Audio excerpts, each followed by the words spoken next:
Monsieur le Président, mes chers collègues, oui, nous sommes très heureux de présenter avec Célia Monseigne cet avenant à la Convention collective nationale de la branche des services d'aide et de soins à domicile, dit Avenant 43, qui revêt une importance particulière pour au moins trois raisons. D'abord parce que c'est une mesure qui était attendue par les fédérations d'aide à domicile. Ensuite, parce qu'elle est symbolique et elle va dans le sens notamment de la revalorisation du tarif de remboursement de la PAC qu'on avait engagé l'année dernière, ainsi que la prime Covid. Et enfin, pour l'impact non négligeable qu'elle aura sur la collectivité. Je laisse Célia Monseigne commencer la présentation de cet avenant.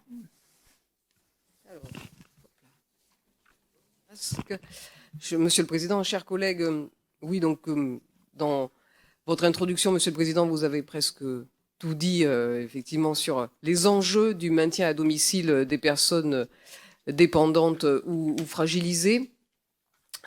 Donc cette proposition de soutien financier que nous inscrivons dans une continuité d'action afin de conforter la reconnaissance des personnels des services d'aide et d'accompagnement à domicile qui jouent un rôle vital auprès des personnes en perte d'autonomie.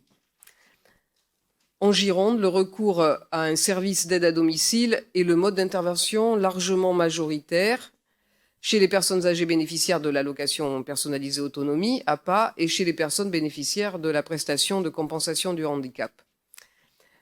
C'est donc un rapport sur lequel nous avons travaillé avec nos collègues Jean-François Aigron, Viam Beniachou et Michel Saintou, bien évidemment. Et nous avons aussi travaillé avec les représentants des services concernés.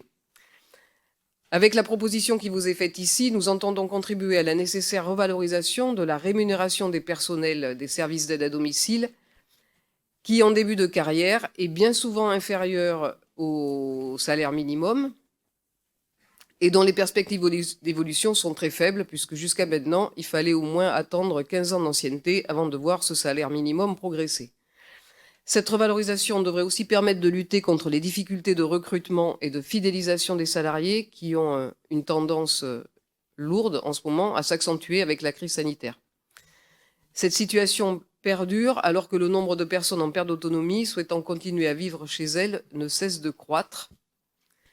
Dans cette conjoncture, un avenant important à la Convention collective nationale de la branche des services d'aide et de soins à domicile, dite BAD.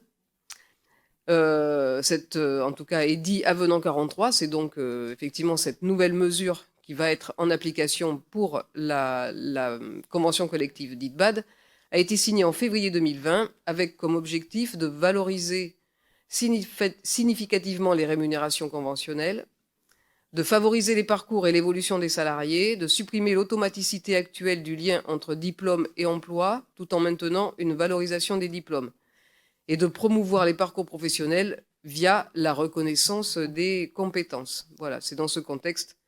Ensuite, je vais laisser à Romain d'autres. Concernant les modalités, cet avenant doit être mis en œuvre à compter du 1er octobre 2021 par tous les employeurs relevant de cette convention collective nationale.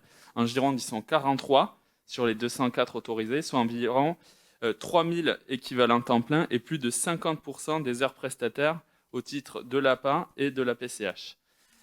Dès le début de leur carrière et tout au long de son déroulement, les salariés connaîtront ainsi une progression constante et significative de leur rémunération.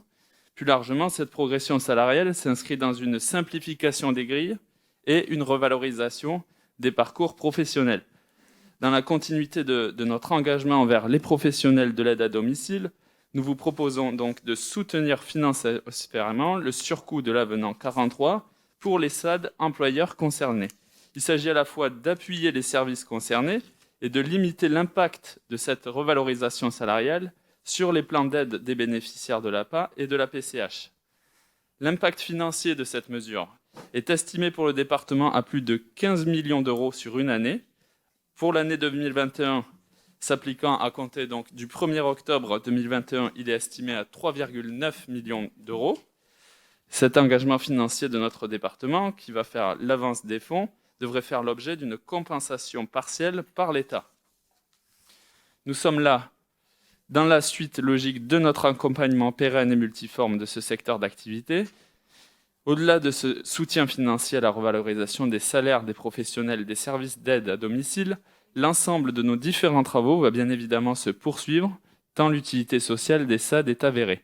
En conséquence, Monsieur le Président nous demande de bien vouloir l'autoriser à signer la convention de soutien financier à la mise en œuvre de la revalorisation des SAD relevant de la convention collective nationale dite BAD, annexée à la présente délibération. Merci.